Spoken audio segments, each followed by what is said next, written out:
Alors, j'avais commencé ce matin très tôt sur le chemin de l'hôpital Palais de mon envie de réfléchir encore plus élargie sur l'architecture. Je me disais que finalement, à la fois, les architectes s'intéressent à la philosophie et d'une autre façon, les philosophes aussi. Mais pour la philosophie, effectivement, l'architecture, s'il s'agit de l'art, avant l'habitation, c'est dans le plus bas étage des arts, dans le classement des idéalistes allemands, en tout cas chez Hegel. Mais la plupart des concepts de la philosophie sont des choses de plus bas étage, comme doxa, opinion, sens commun, n'est-ce pas? Même chez Heidegger, sous-bassement ontologique du Dasein, c'est encore une façon de vivre les choses existentielles ou les existentiaux d'une manière inauthentique, donc partagée par tout le monde, Dasman. Donc c'est notre chose à nous, Dasman.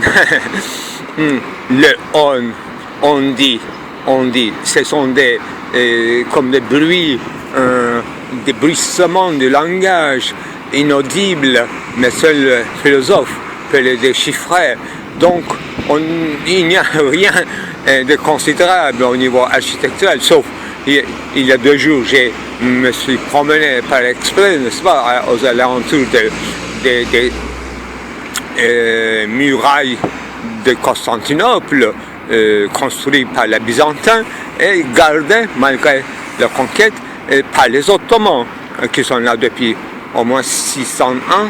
Et voilà, il y a des secrets sur ce mur, encore comme des choses, bien sûr, pas toujours authentiques, parce que les Ottomans, ils ont manipulé, manié, et les Byzantins déjà avaient déconstruit le temple d'Artémis, Apollo, à Éphèse, et en toute région de Lycia, pour construire tout d'abord leur grand temple, Sainte-Sophie, et pourquoi pas, avec le reste, les murailles de leur vie, parce qu'il y a helléniques, des morceaux, des colonnes doriques ioniennes qui n'ont rien à voir en principe avec Byzance, ils sont utilisés, ils sont inclus dans leur architecture, pas toujours de manière très honorée, quand il s'agit d'un travail d'utilité défensif comme les murailles de ville, les citadelles.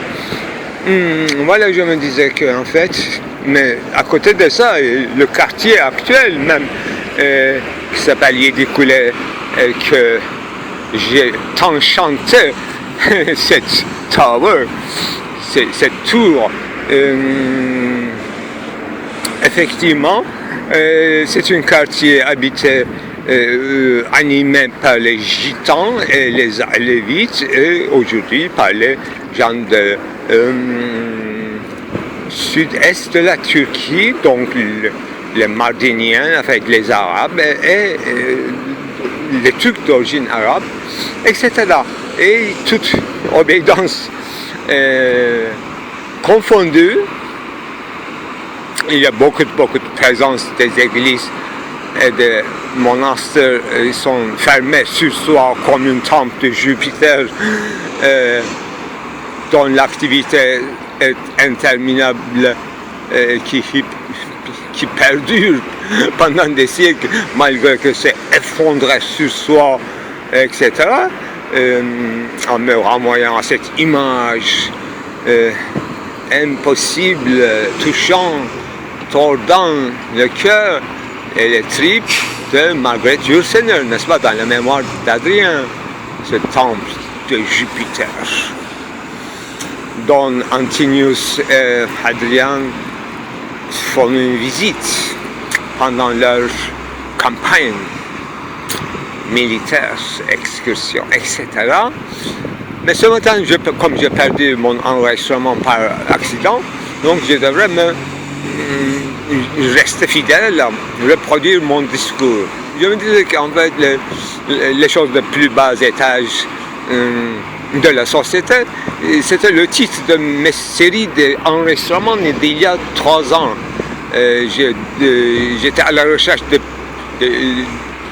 plus bas étages de la société pour déchiffrer ou pour examiner les choses. Eh bien, maintenant, c'est changé. Entre-temps, c'est devenu une compilation des lettres. Plus bas étage, c'est une image architectonique, donc qui envoie au rez-de-chaussée, au sous-sol, l'entrée entre antichambre, en arabe, alcôve, que un mot vient d'arabe, en français, que j'adore. J'adore l'héritage surtout. Et le mot qui a une sonorité homonyme avec alcool, alcôve, ça rend encore plus mystique, je dirais même érotique, comme une boudoir ou une chambre à coucher qui ne s'enferme que par un tissu léger, aérien, par le reste de la maison. Donc, pour faire l'amour dans la journée, dans la fraîcheur du vent, etc. Il y a des petits trucs d'architecture qui fait l'essentiel, aération des intérieurs, sonorité ou insonorité acoustique, hydratation, irrigation. Voilà. J'ai insisté beaucoup ce matin sur irrigation qui fait une cité, surtout chez les Romains c'est assez connu leur grande ingénierie en irrigation à travers aqueducs qui acheminent des longs espaces en Britannie, à Constantinople, ça continue partout. À Istanbul, c'est très visible, un quartier qui s'appelle justement Aqueduc de Justinien, comment ça s'appelle, Bozoan Kemeri, voilà. Ça, dans la proximité de Pancréator, monastre Pancréator, qu'on appelle aujourd'hui Zerek Cami, Zerek quartier, qu'il faut, enfin j'ai déjà filmé, etc.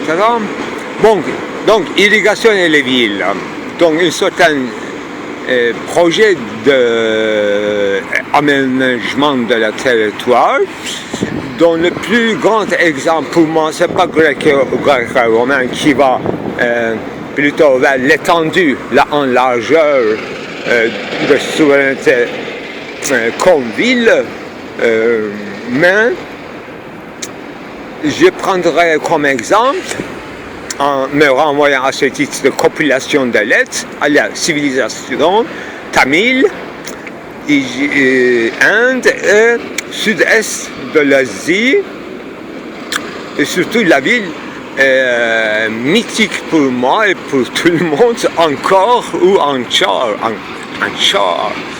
Alors, les deux prononciations pour moi, l'un plus tremblant que l'autre, encore comme une ville, comme un nom de ville en français, c'est fantastique. Encore, c'est encore plus comme le Thébaï, comme quelques villes égyptiennes d'anciennes civilisations, dont les noms sont tremblants, qui fait trembler, beaucoup plus que Athènes et tout. Mais j'ai omis, je me souviens seulement de Thébaï, mais il y a Giza, et il y a des autres aussi.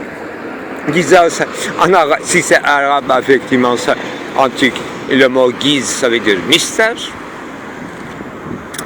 Et c'est pour ça que ça fait trembler. Encore, c'est encore une résonance. Encore, ça veut dire c'est une écho, une vibration qui est contenue dans la temporalité, qui fait tant qui fait écho, qui fait souvenir tremblant comme vibration sonore d'une colonne architecturale qui est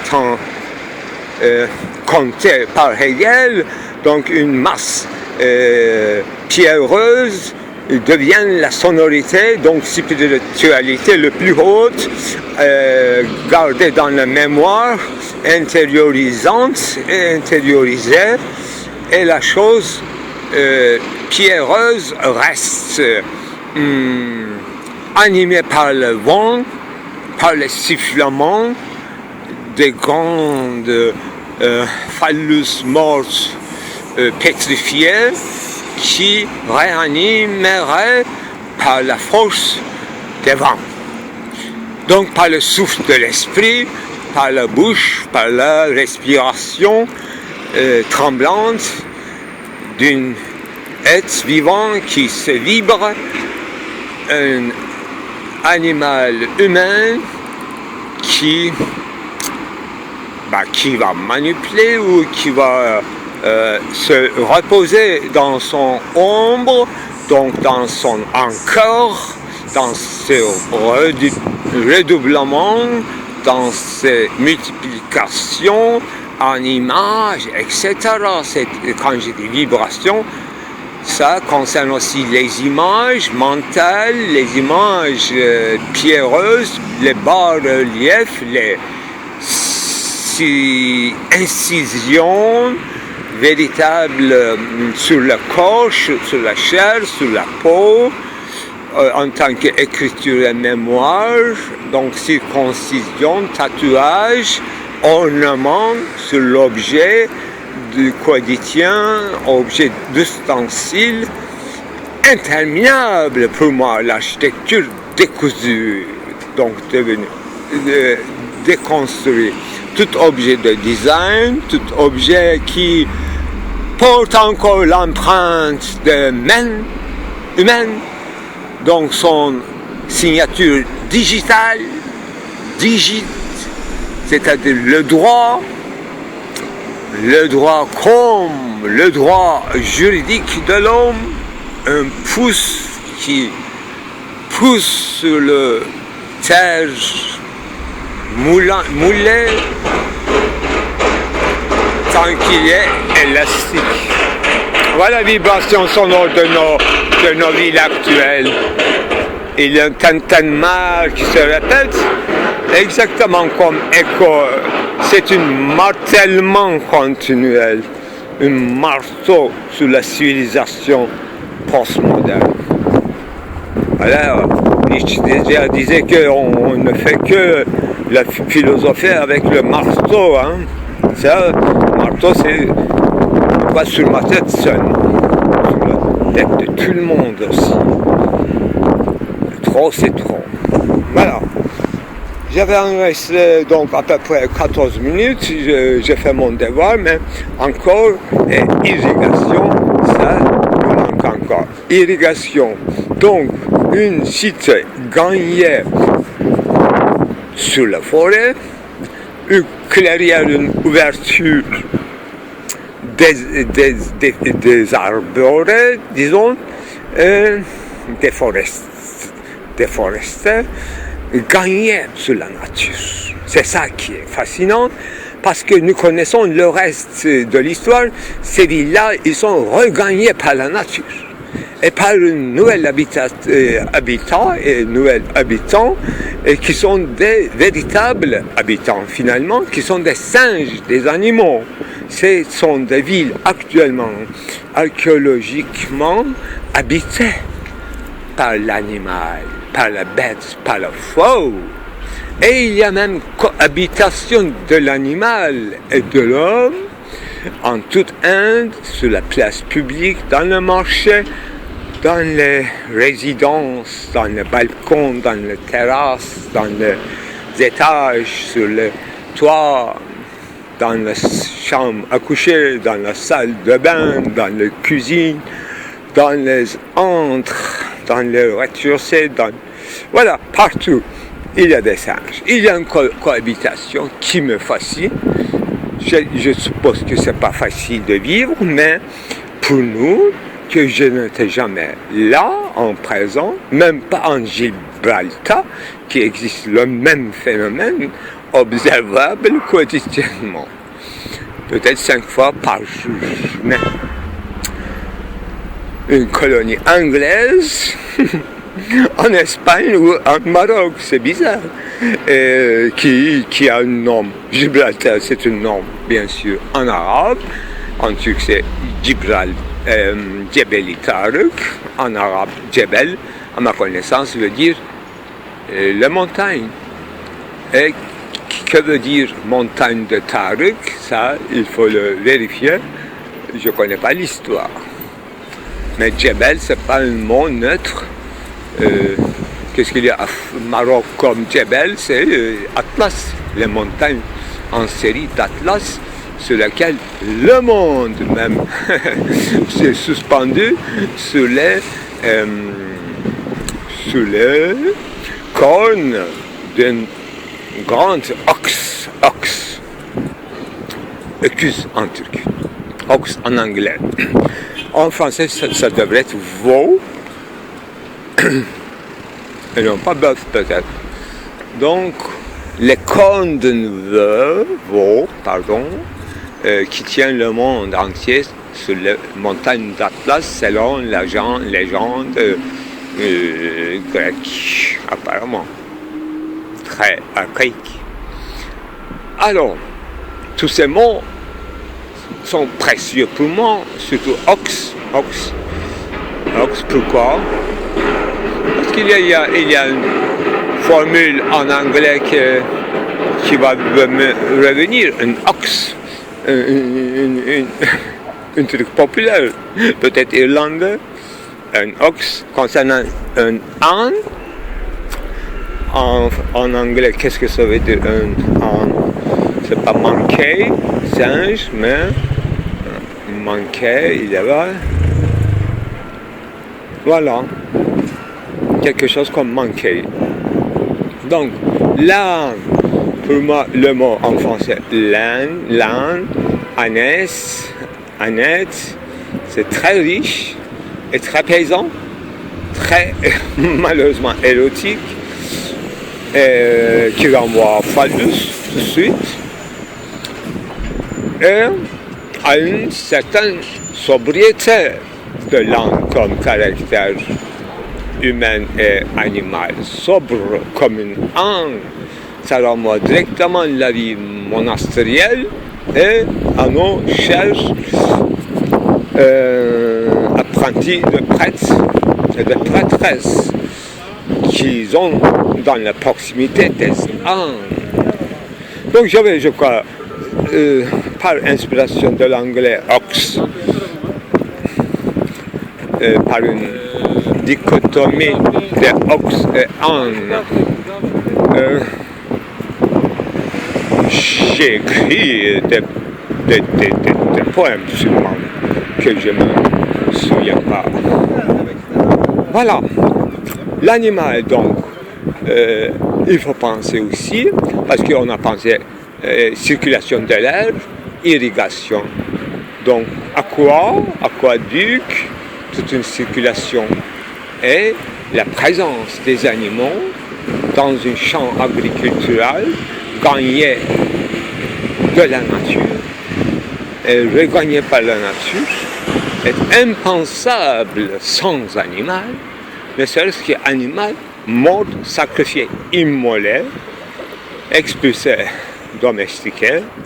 Ça fait partie de l'évolution architecturale de l'humanité. Donc, avec la vibration sonore de mauvais goût et de bon goût, il faut penser la présence et l'absence des animaux. Où sont-ils les animaux? Sauf les chiens et les chats et quelques rares hérissons et l'oiseau. Où sont les aigles? Où sont les faucons? Il faut aller en Arabie, au désert, pour voir les faucons. Non, il y a 2 jours à Samatia, donc à Yedikule, dans cette promenade des murailles, j'ai vu cette scène inoubliable qui est typique d'Istanbul, sur un sous-toit, sur une terrasse, les gens, surtout les hommes jeunes ou mûrs, célibataires, ils domestiquent les pigeons blancs, bien sûr, et ils les appellent, ils les envoient, ils laissent en liberté et ils savent qu'ils vont revenir sous le dôme, sous leur toit, sous le toit. Voilà, donc une présence animale volatile, des volailles, des oiseaux, des orangs, ça existe, même dans les cieux. Et bien, autour de gratte-ciel que je me promène actuellement, je vois aucun animal. Et seule présence réelle, c'est présence fantomatique des caméras partout, dans tous les angles. Il n'y a pas un centimètre qui sont laissés en liberté. Tout est barbelé, tout est, non pas fer forgé, comme en fer barbelé. Voilà, si vous n'avez pas de voiture, l'accès est complètement impossible. Et peut-être sorti aussi. Et imaginez un incendie, et ce sera une grande festin de le regarder de loin et photographier de tous les angles. On va voir si les caméras fonctionneraient ce jour-ci. Ou bien seront-ils, comme en général, en panne. Voilà, ce sont des cas de legal studies qu'on étudierait dans les académies, comme case studies, pour faire avancer la justice, dit-on, si on le croit. On viendra sûrement à la dichotomie établie par Derrida qui a horreur des dualités, comme l'indéconstructible, ce couple de concepts, le droit et la justice. Mais avec quel droit peut-on déclarer que la justice est une chose ou dernière chose, donc indéconstructible? Première ou dernière chose? Il faut repenser. Parce que le droit, la lettre du droit, comme architecture, comme un dispositif, détermine ce que nous entendons de la justice, c'est-à-dire de diquet, de lien, jointement. C'est sans articulation, sans copulation de lettres qu'il s'agit, qui fait que la loi écrite est conjuguée, copulée. Donc une prédication, prédicament, proposition, jugement, conséquence, déduction, qui fait que la justice est la justice. Mais si on parle de sentiment d'injustice, tort et sentiment de justice, ce sont encore des fonctions idéales déduites comme, à mon avis, conséquence ou produit de toutes ces formulations lettrées, écrites, qui sont pleines de fautes et pleines d'esquisses de possibilités de prévision qu'on appelle la lettre du droit, des lois, écriture des lois, qui serait, selon Descartes, qu'il ne faut pas trop écrire dans ces détails parce que les choses de la vie vont changer et les droits, les lois vont devenir caduques. Donc un pragmatisme cartésien dans le discours de la méthode fonction et donc il ne faut pas trop promettre dans cette vie, c'est-à-dire il ne faut pas trop avoir trop de règles, trop de lois. Et personnellement, il ne faut pas trop promettre. Minimal vie, bien sûr, mais trop, quand on fait trop, alors on serait dans l'embarras. Voilà la justice. Pour travailler la justice en connexion avec l'architecture, donc l'écriture, voilà, ce sont les prémices. Irriguer alors le chemin de pâturage du philosophe, ou bien dessécher les marais marécageux sur lesquels le philosophe va se péripathétiser encore et encore.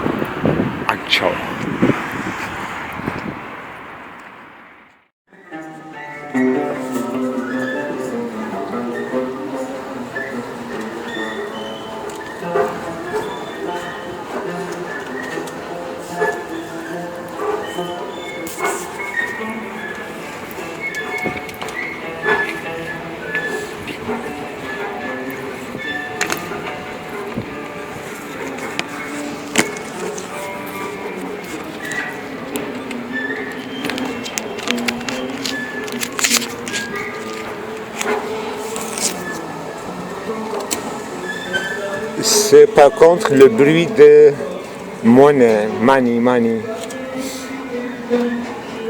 Vous voyez le contraste. Alors revenons à cette, non pas des lignes de démarcation, ce sont métonymies, grenze, poros, ris, trait. En grec, ce sera un certain grammée, la ligne qui a servi à Aristote dans la physique avec les analogies des lignes, points, d'en faire un modèle du temps à partir des termes de l'espace, bien sûr. C'est ça aussi, déplacement, métonymisation. Toute cette généalogie, c'est-à-dire non pas seulement du trait de n'importe quel concept philosophique,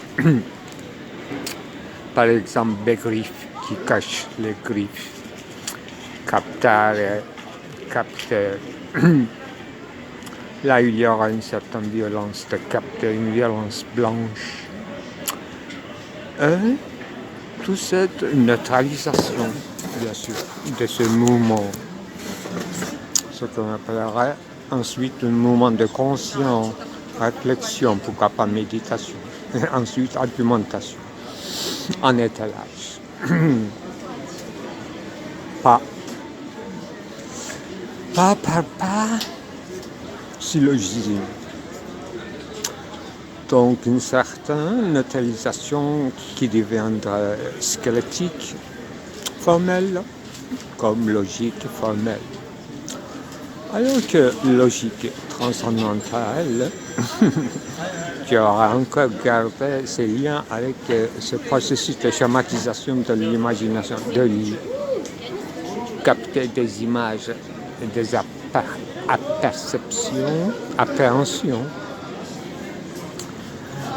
qui aura touché un maximum, 8, donc pour des raisons de quantité, on finira par conclure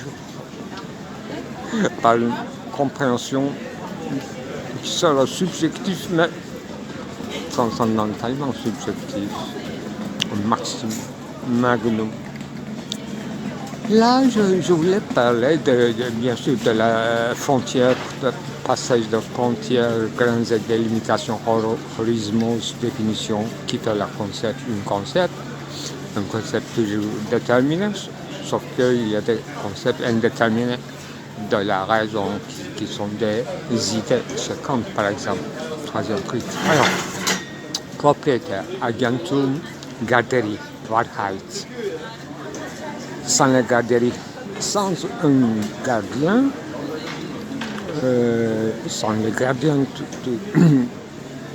simplement, il n'y a même pas de vérité. Il faut garder la vérité comme un temple qui sera vide ou rempli de colifichets, des effigies dehors. Alors, donc, le problème de propriété est résolu et la population à Gantoum, à Ghana, le propre aussi résolu. Ce qui reste, c'est que des lignes frontalières et de conflits qui viennent d'interdits et de transgressions d'interdits,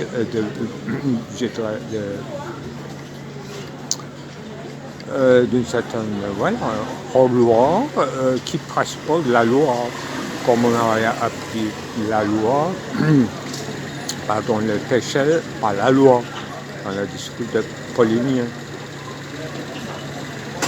Donc, sans loi, il n'y a rien, nomos, némésis, qui distribue et qui bouche aussi certaines lignes, disons des branchements de la dialectique de bifurcation qui se bifurque. Voilà un modèle de branchement botanique encore. Et il y aura des rhizomes à quoi correspondent comme des sauts, c'est-à-dire des indices qui ne se dévoilent pas, disons.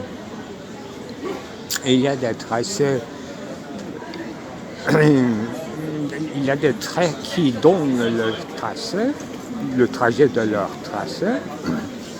Par exemple, dans l'écriture hiéroglyphique, dans cette différence par rapport à l'écriture phénicienne dont j'ai tracé avec une réduction phénoménologique à partir de travail, justement le tracé Umwelt qui leur a rendu possible un trait, une écriture qui ne serait pas ni picturale ni phonétique. Voilà. Donc on est dans les lignes et son rapport avec le travail, au sens fort du terme praxis, occupation dans un monde toujours épocal, qu'on dirait max mode de production, les modes, divers modes qui ne se succèdent pas forcément, mais qui se délimitent entre eux aussi, comme la différence de techné et de praxis chez Aristote. Donc la différence d'artisanat, de production de biens matériels et praxis comme un jeu libre, non pas de l'imagination, mais dans la cité de l'homme libre. Donc je disais l'autre jour hier, les enfants d'Athènes, les libres, supposés libres plutôt, n'est-ce pas? Alors qu'il y a plein de conflits, les lignes qui se croisent. Alors l'autre point qui est à la suite de ceci, c'est intimement lié avec le propre, agentum, propriétaire, le don de la nature. Par exemple, privilège de noblesse, trait de noblesse et descendance, problème de descendance. Je disais tragédie, drame plutôt de Voltaire, orphelin de la Chine. Là, le mot nation était cité, mais avec une fraîcheur extraordinaire, en disant attendez, c'est mieux que les textes philosophiques pour déconstruire ces choses-là qui restent des raisons, des sots. La sémence, il disait, la sémence, quand on tue le roi, il faut tuer aussi le fils, parce qu'un orphelin, qui, même son fantôme, aura donné du courage aux nations, enfin qu'il cherche à se libérer. demande d'émancipation, une révolte, une insurrection. Parce que Genghis, il s'agit de Genghis là-bas, qui parle chez Voltaire. Et il disait arrêtons les morts, nous sommes allés trop loin. Donc il fait appel à ces garderies, à ces soldats. Tuons les rois, mais ne touchons pas le sujet, parce qu'ils vont devenir mon sujet. Qui sont-ils? Les nations. Il faut tuer aussi les orphelins dauphins, princières, parce que eux, ils vont semer des espoirs dans le cœur des nations. Nation, c'est à la merci de tout, c'est-à-dire à la merci de toute souveraineté qui peut changer du souverain d'un jour au lendemain avec la conquête. Alors que cette semence maudite qui est l'orphelin royal, il faut le tuer. Et l'autre semence, ils peuvent se reproduire avec une Besagung sans identité et à la merci. C'est ça, la ligne frontalière, identité définie et redéfinissable, sous le champ desquels Genghis fait courir ses chevaux, je dirais, en fait, à 4 cheval. Voilà, cette native, donc la notion native, le don de la nature, c'est à la merci de Dieu et d'environnement d'une welt. Voilà, c'est la reproduction de l'espèce humaine, à l'indifférence, je dirais, de toute identité. Alors qu'un princière souverain, avec tous les interdits de toutes les tribus italiennes, et les tribus avec la cendre, avec le feu, vous voyez, jusqu'à se faire comprendre qui est véritable maître. La mort, disait-il, Jean Hegel, théologue, parce que le pouvoir souverain entre dans le lieu sacré, il peut détruire tout le monument, alors que Voltaire disait que ne touchons plus au monument, c'est-à-dire tout cet artefact qui fait la prospérité des natifs et ce sera notre gloire, notre quoi, Kriegsschatz, trésor de guerre, dans le lieu où nous avons conquis. Voilà, mes propos s'enchaînent, j'espère, à mes propos de reprise et de méthonomisation sous quelques exemples et comment fonctionne non pas seulement mon concept de généalogie, mais toutes sortes de lignes logicissantes, je dirais, la ligne virtuelle ou pas, la ligne qui dévoile tout en cachant, gardant le secret de manière ineffable, comme le secret de Polichinelle, voilà. Vous voyez, je parle presque de grammaire, dans ce sens de ligne, ris, grundris, grenze, poros. Elle interdit aussi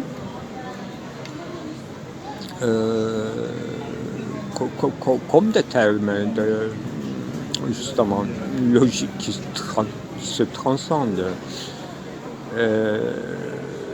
non pas vers les cieux, non pas seulement dans les ruines de l'histoire, au sous-sol, des couches géologiques, historiques, dans le tumulus.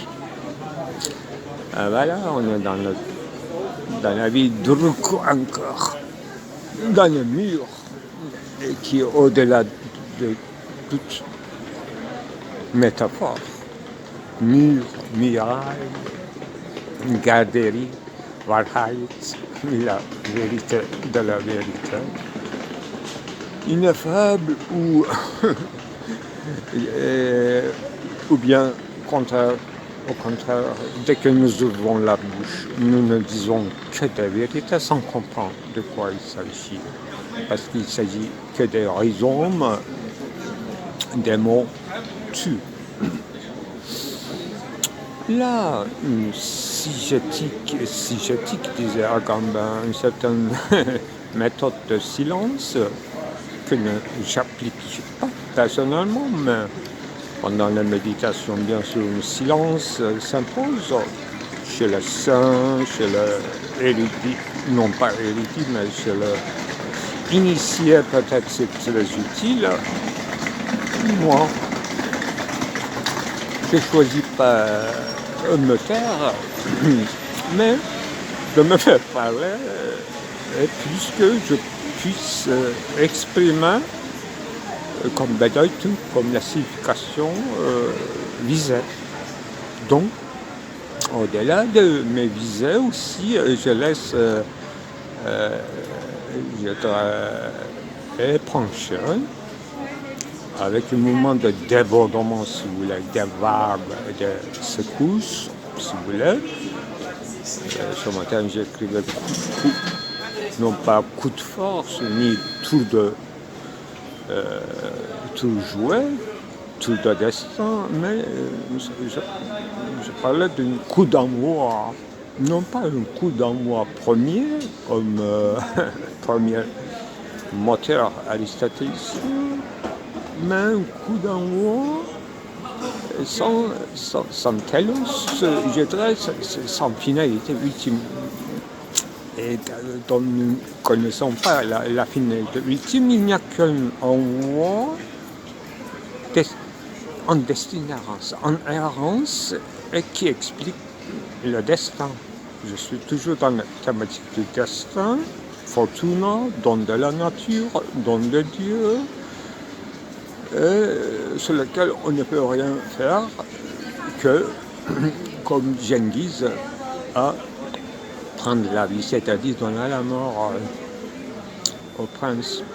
C'est très bien, abolition de privilèges et des dons de la nature, cette différence sur laquelle cette distribution au sens de Nemein, une légacité ou bien une légifération divine ou naturelle, sur laquelle on ne peut rien faire. Et qu'est-ce qu'on peut faire? Comme Descartes, on ne peut que maîtriser nos propres pensées, c'est-à-dire cogitation. Alors, moi aussi, dans ce sens-là, je suis dans un sigétique et méditatif, je suis en retrait dans mes pensées, si vous voulez, d'où lointain parenté avec Descartes, sa manière d'être moi, et non pas chevalier.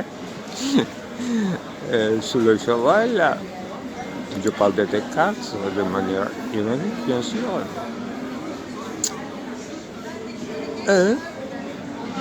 Et je ne reste pas dans la sigétique, je fais courir mes chevaux, mes cavaliers bleus, si vous voulez, dans le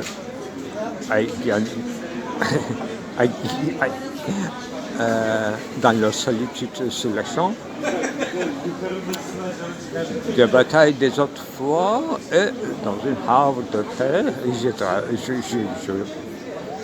fais référence à ce tableau de Kandinsky, Cavalier bleu, qui me passionnait. Voilà, nous sommes encore dans un plan d'immanence que j'ai tracé et décimé, enfin, des morts et des cadavres et des blessés, entre lesquels un certain Murat ou Yavuz se promène on suppose une champ de bataille après Zigatvat, et une certaine blessée qui s'appelle, selon l'anecdote ottoman, Miloš. Alors, il empoignarderait le sultan. Alors que la guerre était finie, le sultan se promène parmi les morts sur le champ de bataille. Voilà, je vous ai tracé une scène qui donne l'affliction et qui a une scène de vengeance aussi. Miloš aussi, après avoir empoignardé le sultan, c'était l'ennemi souverain, il sera mort ou décimé dans quelques secondes, bien sûr. Vous voyez, la scène tragique, selon une anecdote qui est officiellement écrite dans les livres, dans les pages d'histoire. Mais il devait y avoir beaucoup d'autres orphelins de la Chine. Voilà. Une activité qui est mise en rapport avec cette notion obscure de quoi? Fortuna, c'est-à-dire tout qui est aristotélicien, sur lequel il fallait étouffer la contingence, entre guillemets, historique, pour faire commencer, inaugurer la philosophie. Alors que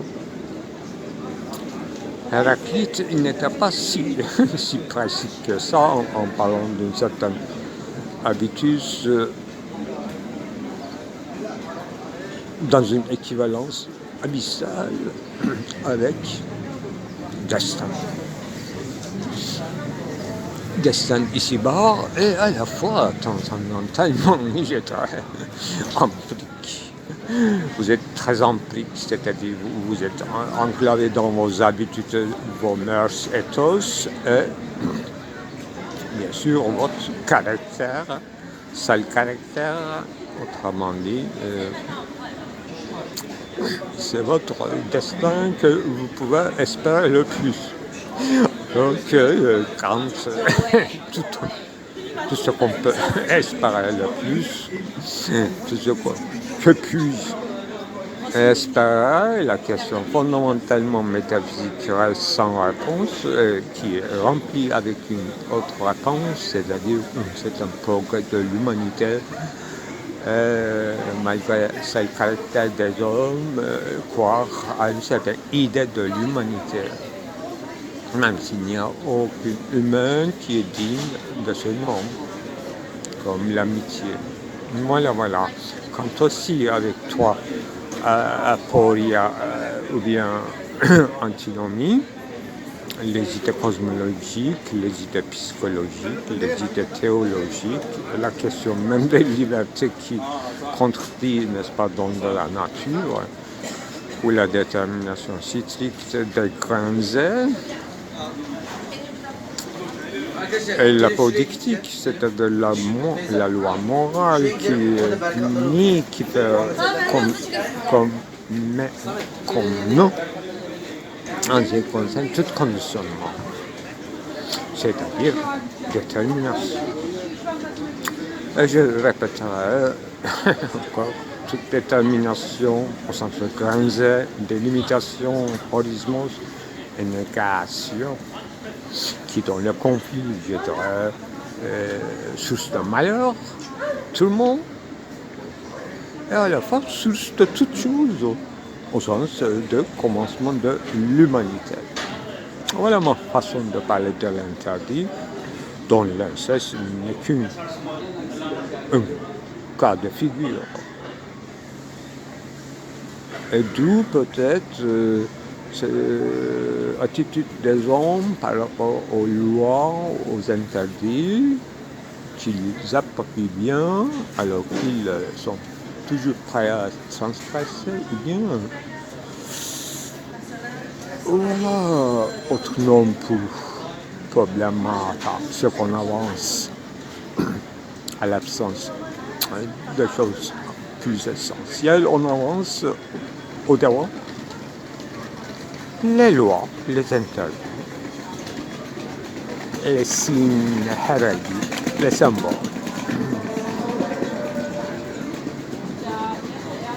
Voilà l'occupation des hommes qui tournent en rond.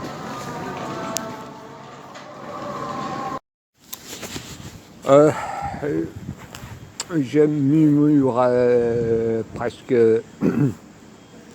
en sommeil quand on dit en tout un espace cyclement, on murmure des mots presque insonores, il parle à soi-même, soliloque finalement, mais à la limite d'une certaine hallucination entre guillemets qui n'en est pas une. Donc parler en crescendo en une Dichtung, non pas forcément ni une poésie belle lettre ni quelque chose forcément esthétique, mais parler à soi-même par une voix parfois intérieure, parfois extériorisée comme la mienne.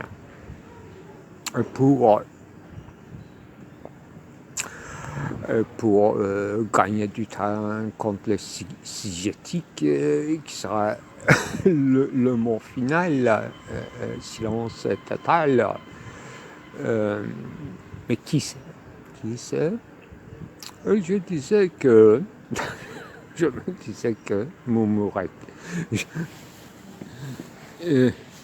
murmurait je ainsi comme une réplique de considération, comme je suis sous l'effet encore de ce film qui est en train de se faire, Rêve d'or 4, qui est devenu Rêve de murailles, division, frontières, pour s'enchaîner vers les grands capacroisme et rapport entre l'infini et le fini. Là, en passant par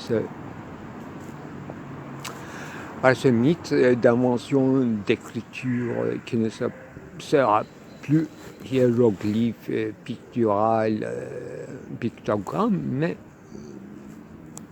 qui sera neutralisé. D'où le mouvement de blanchissement, de neutralisation, en passant par toutes les couleurs, si je le dis, accompagné par les pictures, des dessins, suivant les saisons. Voilà un résumé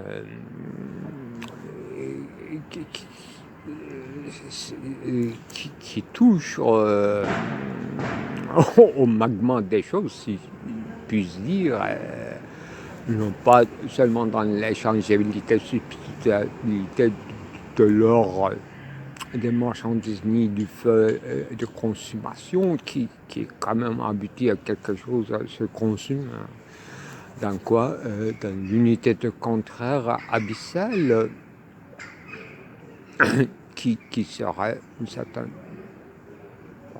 Ne pas pouvoir attraper sa queue, si je peux dire, et ne pas pouvoir fermer le cercle de conscience de soi pour soi en soi, n'est-ce pas? C'est ça. Savoir absolu pour Hegel. Dans son impuissance et dans son ne pas pouvoir faire s'attraper sa queue ou revenir toujours en faisant presque le même cheminement toujours différent, c'est plus qu'une méthode de pensée, plus qu'une schématisation encore spatialisé de la conscience interne du temps, chez Husserl, cette fois-ci. C'est ça, le travail en cours, qui passe par le murmure, je dirais, cyclement turc, que j'ai interprété de différentes façons. Mais une fois clairement, Socrate disait dans Timaeus, parler de Cora, c'est parler comme dans un rêve, n'est-ce pas? Cité aussi dans le livre de Cora par Jacques Derrida, effectivement, c'est parler. Non pas de manière discursive, mais descendre d'une part à cette couche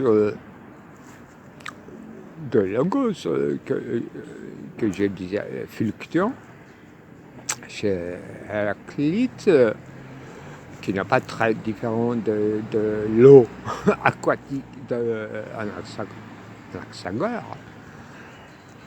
Et dans cette fluctuation, dans ce moment d'ondulation qui fait de zigzags,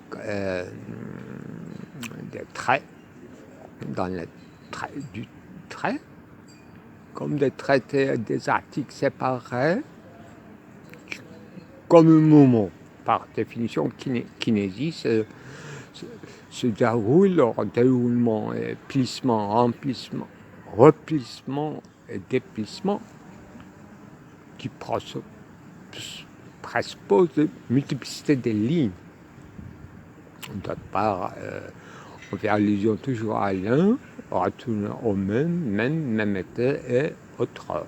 C'est ça, aliénation et passer par toutes les couleurs du spectrum. Voilà. Je n'arrive jamais à me répéter d'une manière identique. C'est ça aussi le découlement du temps, diachronie ou chronologie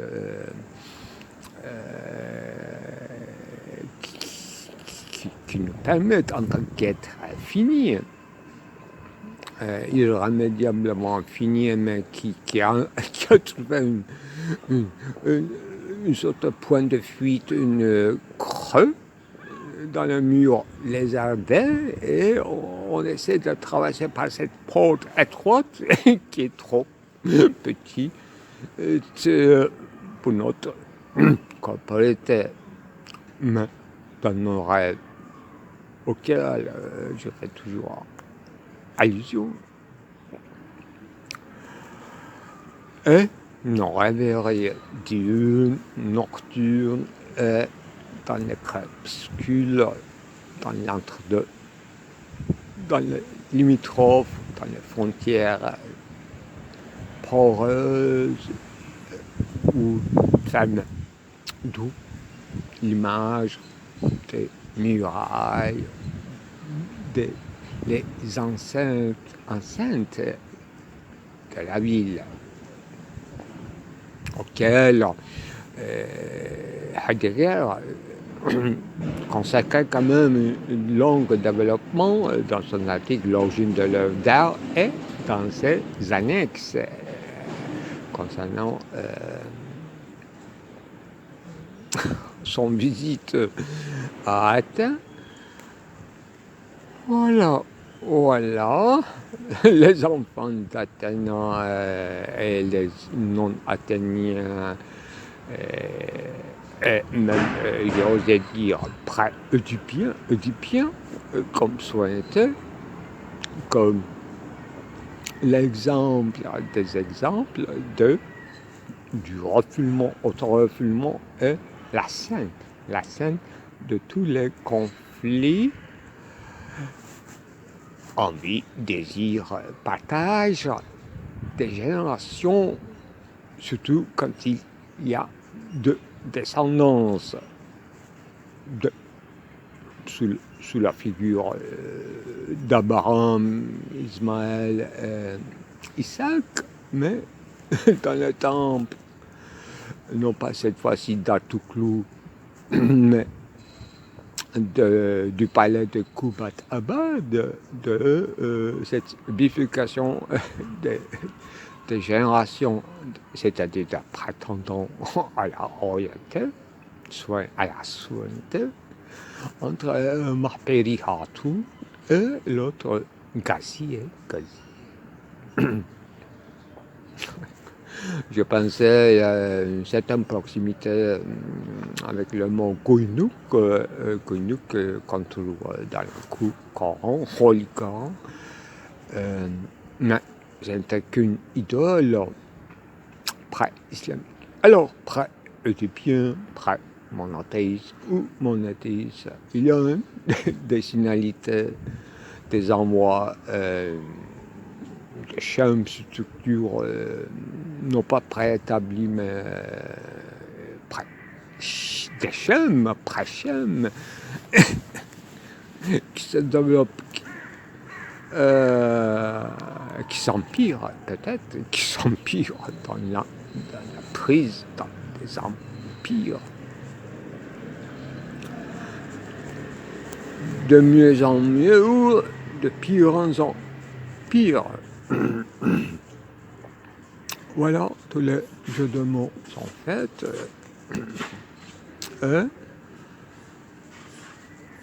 Dans un petit récit annexe, je parlais en deçà d'une pré-réflexivité, d'une certaine pré-loi qui contiendrait, qui prendrait en compte, avant tout calcul, ce sentiment vital. Le terme rare qu'on trouve chez Kant, comme Lebensgefühl, quelque chose comme ça, qui renvoie à notre être charnel, charnu, corporel, donc à une sorte d'incarnation chez les humains, Dasein. Ce texte est publié en attendant 4e volume de Vrag d'Or, qui a l'air de continuer vers cette conception d'espacement par ligne qui est toujours à la possibilité de Grundriss ou approfondissement d'un trait qui sépare, qui divise, qui multiplie, et ce trait ou division imperceptible et qui n'a pas la chose moindre mais majeure, qui laisse les choses en son état tout en changeant tout de fond en comble, soit dans le lexique de foi de Saint Paul, soit dans un moment d'intériorisation qui ne peut être qu'interprété comme une sorte de mouvement d'intériorisation, mais ce n'est qu'un mouvement, donc l'histoire, donc une certaine nécessité d'être aliéné et de se retrouver un jeu de cache-cache à déchiffrer. D'où le signe même de réponse à la question d'Arché dans sa différence qui revient à peu près à la même chose par leur aspectivisme, je dirais, le point de vue, ou par leur idiomatisation, y compris tout de Babel, le récit ou anecdote de Tour de Babel, leur séparation, division, conflit, semé la haine, l'envie ou jalousie, frontières, État, nation, une histoire indéfiniment qui se retrouve et qui se répète finalement dans un miroir clair, comme je disais, à la japonaise ou au taoïste, interprété par moment comme une sorte d'esthétique transcendantale arc-en-ciel cette fois-ci. C'est ça, à peu près le résumé de ce que je fais, ou de retrouvailles, justement, retrouvailles, non, pour ne pas dire des inventions, pas moi, ni des découvertes tout à fait, tout en restant dans le registre de herméneute. Alors, les sigles et les signes, ou si vous voulez, des accessoires de mobilité pour entrer dans le mouvement de noesis par un acte anamnésis, au sens cette fois-ci de réminiscence entre guillemets socratique, qui se renouvelle dans cette histoire racontée par moi. Et j'espère, voilà, les emblèmes hiérarchiques ou hagiographiques, les symboles par lesquels les philosophes peuvent interpréter dans ce petit bouquin de Michel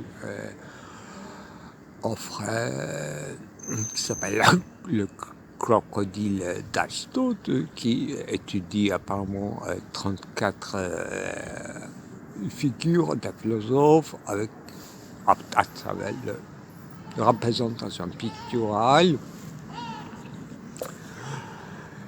et qui n'est pas tout à fait nouveau depuis le ventre de philosophes. Il énumère des anecdotes extraordinairement intéressantes et que je préfère personnellement là, Italo Calvino qui a écrit, n'est-ce pas, ce livre assez analytique mais assez borgesien de